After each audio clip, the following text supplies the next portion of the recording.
A formação e o desenvolvimento infantil tem sido uma preocupação constante de pais e educadores. E esse assunto está intimamente ligado à imposição de limites e o cumprimento de regras. É no ambiente escolar que a criança aprende a viver em sociedade, lidar com as diferenças, enfrentar frustrações, entre outras coisas. O que acontece no cérebro nessa fase da vida? O nosso cérebro ele passa por desenvolvimento desde antes do nascimento. E a partir do nascimento, nós começamos um processo de maturidade cerebral. E a maturidade cerebral humana, ela é a que tem o maior processo quando comparado com os outros animais, com animais mamíferos, por exemplo. Porque nós humanos nascemos com cérebros completamente imaturos na questão de decisões, de escolhas, de autonomia, de raciocínio abstrato, porque nós somos seres que somos capazes apenas de coordenar funções orgânicas e relações emocionais básicas, como medo, fome, sede, a percepção de proteção, que são questões que nós já nascemos capacitados. Fora isso, nós precisamos desenvolver.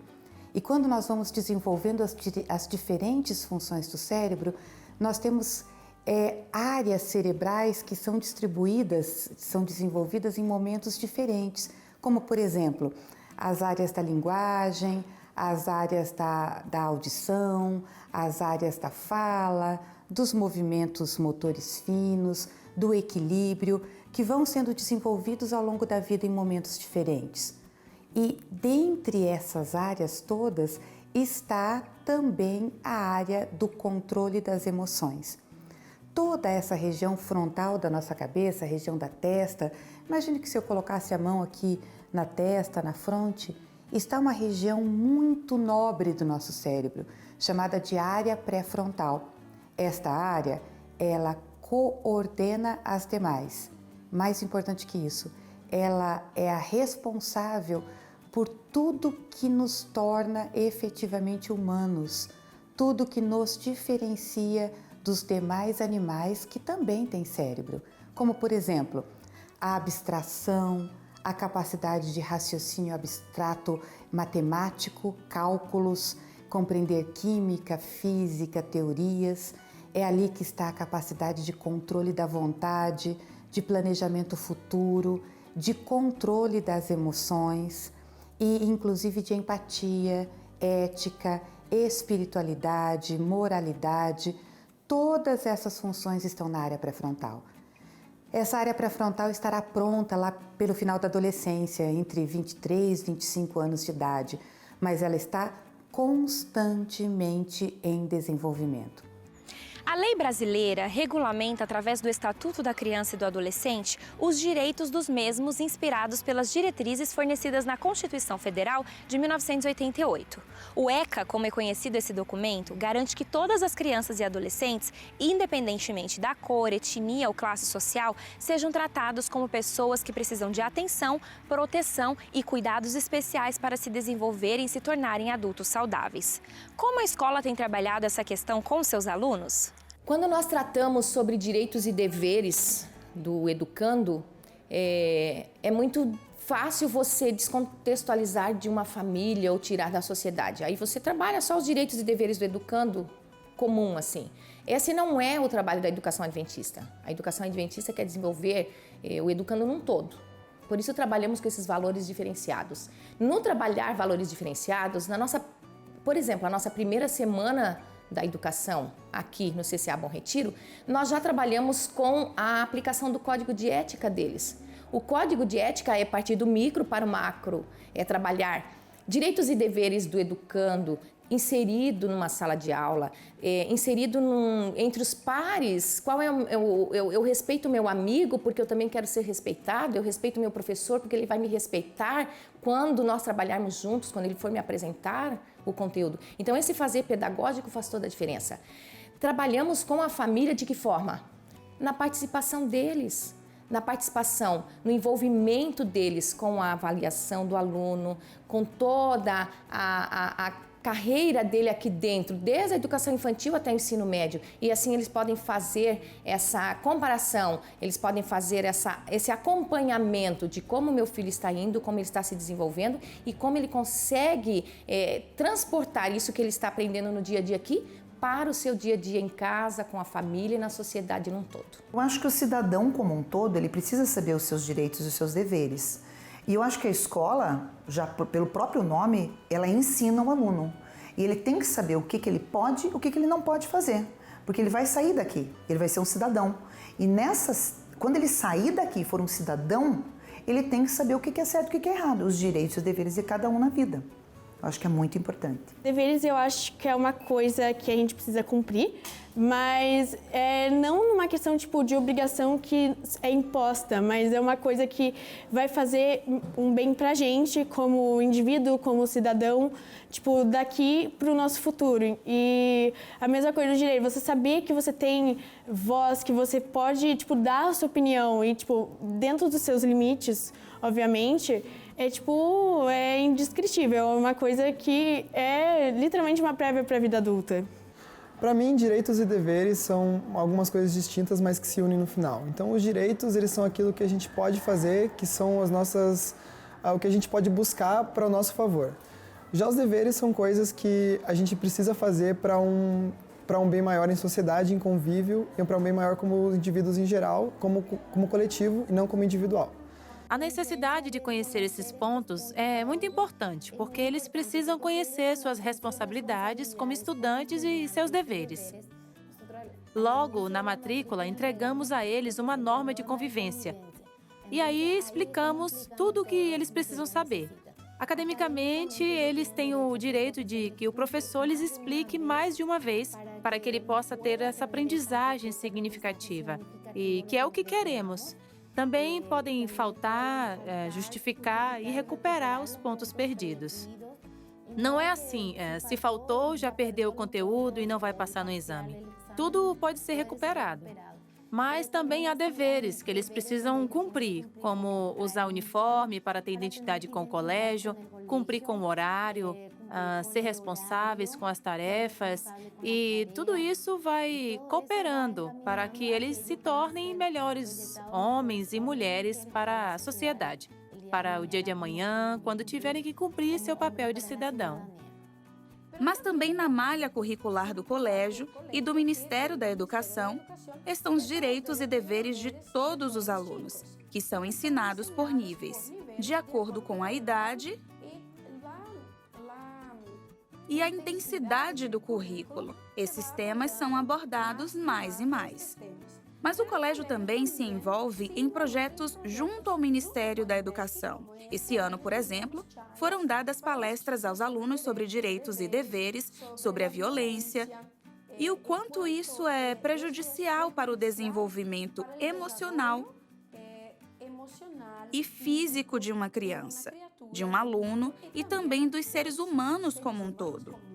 Então foi falado sobre a violência, foi falado sobre os direitos que cada um deles tem, direito à família, à alimentação, à educação, e também, como parte desse projeto, temos o projeto de Escola de Paz, onde também temos palestras para os pais falando sobre a importância da segurança dos alunos e os direitos e deveres que eles têm e que devem ser enfatizados também nos lares. Mas como parte disso, temos a integração da fé no ensino, onde falamos sobre os direitos e deveres que Deus nos dá através da Bíblia, dos 10 mandamentos e também como estamos num ambiente educativo, cada série tem suas regras. Há acordos que cada professor faz com eles. E isso é para que eles possam ter uma convivência saudável entre companheiros. Ao longo do nosso desenvolvimento, temos deveres e responsabilidades a cumprir. Por isso que no nível inicial, nós começamos na primeira etapa com os acordos. Por exemplo, na nossa sala temos o acordo de levantar a mão, pedir com licença, pedir por favor. Também aprendemos as palavras mágicas e isso ajuda a ter limites dentro da sala. Não fazemos só isso, mas também complementamos com histórias sagradas. colocamos um pouquinho da Bíblia. Nessa primeira etapa, trabalhamos os 10 mandamentos, que são as regras de amor que Deus nos deu. E assim estamos criando crianças, pequenos cidadãos, comprometidos com Deus, com a pátria e com a comunidade. Con Dios, con la patria y con lo que es la comunidad también.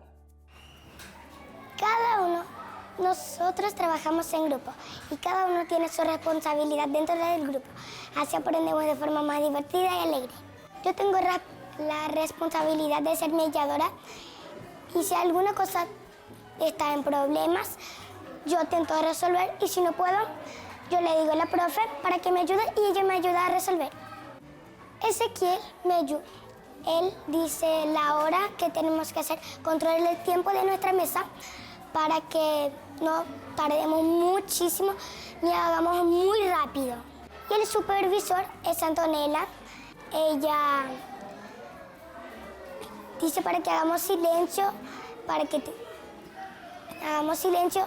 y para que si estamos en la merienda, para que hagamos silencio y no quedemos charlando por ahí como, no sé. Me encanta porque así, antes nosotros hacíamos ruido y tal, ahora hacemos menos ruido y obedecemos más a la profe y también não temos tantos problemas com os mediadores. Nós trabalhamos isso diariamente. Não há um momento específico onde trabalhamos os acordos, mas à medida que desenvolvemos as aulas, o vamos incorporando. Por exemplo, na primeira etapa, quando recém os conhecemos, trabalhamos esses acordos. São as primeiras regras dadas para que os alunos possam entrar em um ambiente de ordem, senão a sala seria um caos. Uma vez que estamos na sala, já sabemos esses primeiros acordos e, à medida que avançamos em diferentes desenvolvimentos, vamos praticando. Se tem muito barulho, bom, o acordo era trabalhar em silêncio, por exemplo. E assim vamos repassando cada acordo. Ou seja, essa é a maneira que trabalhamos. Então, é muito importante e eles vão assumindo isso. Aos mais pequenos, dizemos que é importante que tomem conhecimento para se respeitarem na sociedade onde vivem, por exemplo, na família, na escola, porque assim eles se valorizam e se identificam, têm uma identidade e assumem um papel na sociedade que estão atuando, seja no colégio, na família ou na vizinhança. Quais são os direitos de uma criança, né? De brincar, ele tem o direito de aprender, e esses direitos são muito respeitados aqui. Assim como os deveres que ele tem, por exemplo, de respeitar o colega. O Samuel foi diagnosticado no final do ano passado como portador de TEA, que é o transtorno do espectro autista. A gente não procura nivelar, mas ele tem as suas dificuldades de interação, de linguagem e aqueles comportamentos repetitivos que a gente chama que os interesses restritos. Às vezes os autistas têm muita dificuldade de entender limites, tanto deles próprios como na relação com o outro. E o Samuel tem entendido isso muito bem. Isso é do colega, né? Então não é sua vez de brincar ainda, você vai esperar, que tem uma fila, você precisa entrar na fila para chegar até o lugar onde nós estamos indo. Então, dentro das limitações de uma criança de 3 anos, eu entendo que ele está percebendo bem como ser um cidadão, entendeu? Ele tem os direitos, como os outros colegas, a brincadeira, ao material, enfim, a tudo que acontece ali na sala, mas ele também tem os limites a serem respeitados. É importante porque estamos formando os pequenos cidadãos. Amanhã eles vão ser adultos e vão estar cuidando do mundo. Então, a ideia é que desde a primeira etapa, eles saibam que existe ordem. Existem regras a cumprir. Começamos desde pequenos com o que é mais simples, como manter a ordem dentro da sala, ser um bom colega, saber emprestar, saber compartilhar, pedir licença. Tudo isso ajuda a manter a ordem. O mesmo vai acontecer quando forem maiores. Quando tiverem certa idade, também vão ter regras e responsabilidades. Nós também mandamos tarefas para casa e essa também é uma forma de mostrar responsabilidade. Eu levo minha pasta e trago minha pasta. E assim trabalhamos na pré-escola. É importante que a lógica que o cérebro tem para se desenvolver muitas vezes é a lógica da tentativa e erro.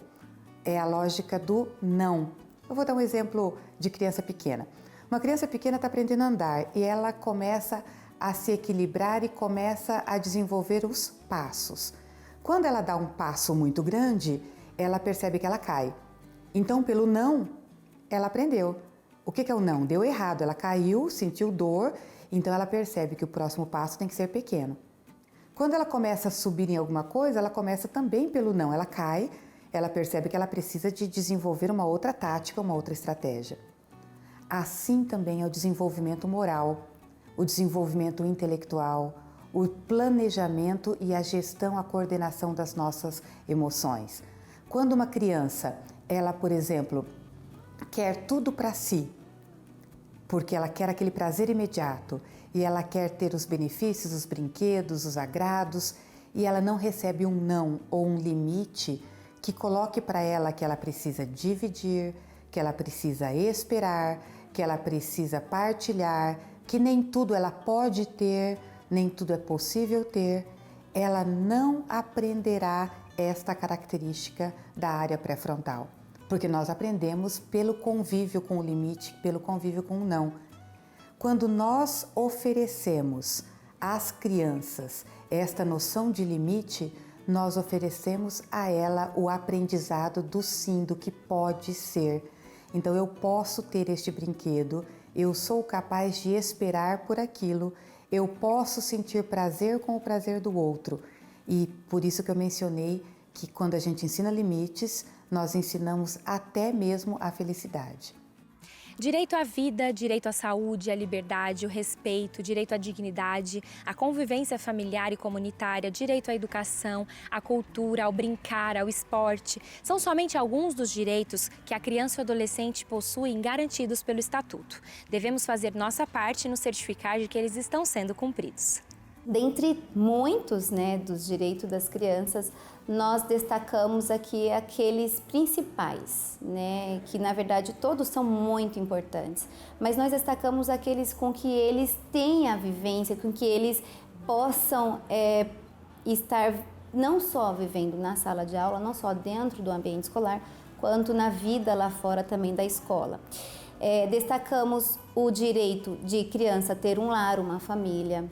Destacamos o direito também da criança frequentar e estudar em uma escola, ter amor, compreensão,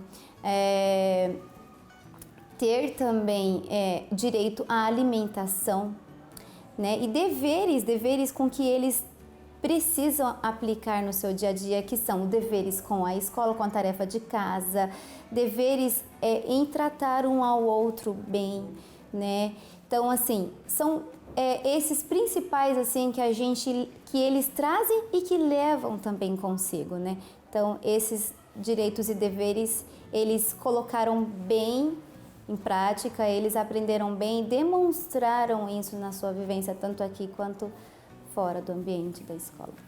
Os direitos são ter uma escola boa, direito de ser protegida, direito de ter uma família, um lar, e direito de ter alimentos saudáveis e nunca envenenados.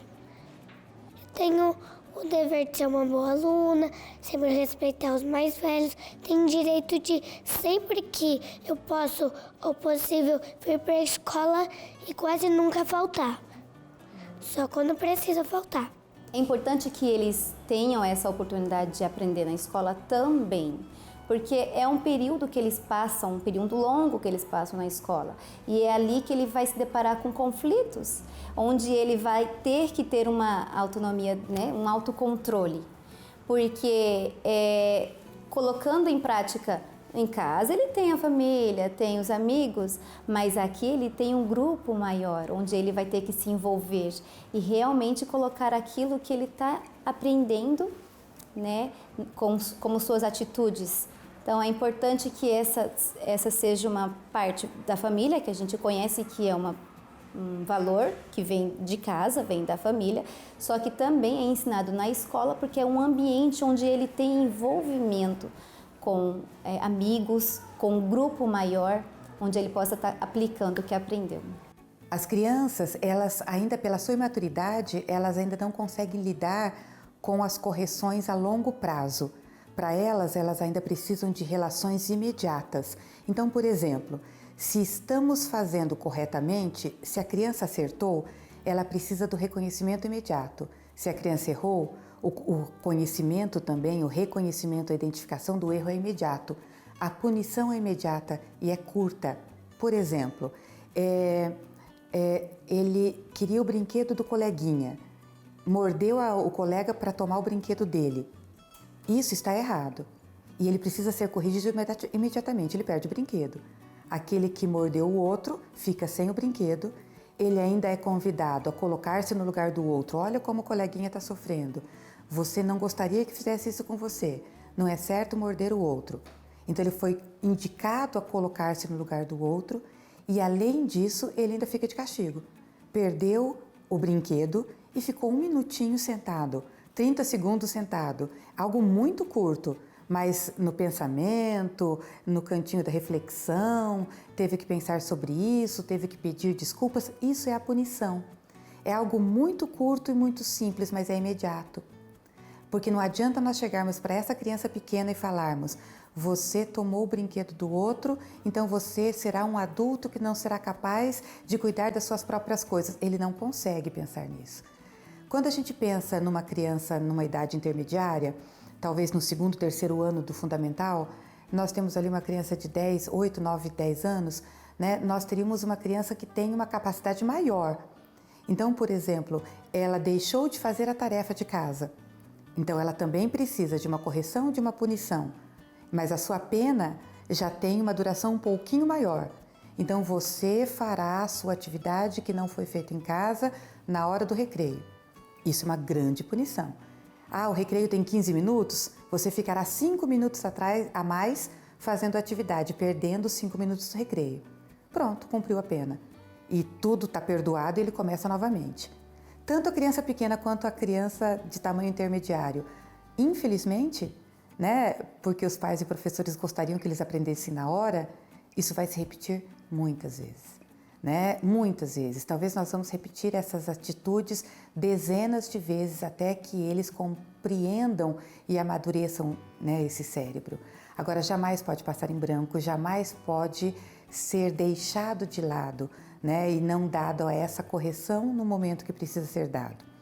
O adolescente, ele já consegue lidar um pouco mais com a relação de tempo. Então, a relação entre punição, ela já pode ser postergada um pouco mais. Então, a má conduta com o celular, a má conduta com as atividades da escola, talvez o privarão da saída do final de semana, né? Então, ele já consegue lidar com a pena que será aplicada dias depois. Então, os limites eles vão aumentando em complexidade, em raciocínio e abstração, e também em temporalidade com o aumento da idade. Para mim é muito importante conhecer os direitos e deveres agora, desde pequeno, porque você conhecendo, você já vai estar entrado em sociedade, no meio social, não perdido. Você já vai estar mais localizado, você já vai estar mais direcionado. Então, você saber os direitos e deveres agora é muito importante para o futuro, é muito importante para a tua formação, é muito importante para o teu convívio social no futuro. Então, você saber o que você tem direito, você saber o que você tem que fazer de dever, é uma coisa que já te entraliza nesse meio que você vai precisar para o futuro, você vai necessitar para alguma coisa posterior, né? Então, alguma faculdade ou até um trabalho, para você saber bem o convívio, você saber bem viver em sociedade, você saber os seus direitos para você poder ir atrás e você nunca ser injustiçado. Então, a escola faz um papel muito importante nessa parte. Então, o que precisamos, o que queremos, o nosso objetivo é que os alunos saiam do colégio aptos para viver em sociedade, que sejam cidadãos autônomos e tudo isso acarreta que eles conheçam todos os seus deveres e também seus direitos. Em cada etapa da vida escolar, vamos agregando mais, porque alguém que cumpre 18 anos tem mais responsabilidades que uma criança de 5 ou 6 anos. Então, a cada ano, eles vão aprendendo um novo dever ou um novo direito é implementado para que, ao sair do colégio, eles possam estar aptos para viver em sociedade. A escola precisa ser capaz de entender o estudante como um todo. Propor conhecimento e crescimento em todas as dimensões da vida deve ser o seu objetivo principal. Somente assim teremos cidadãos que provoquem mudanças no futuro da sociedade. Espero que você tenha gostado do episódio de hoje. Semana que vem nós estamos de volta com muito mais conteúdo do mundo acadêmico para você. Nos vemos, até lá!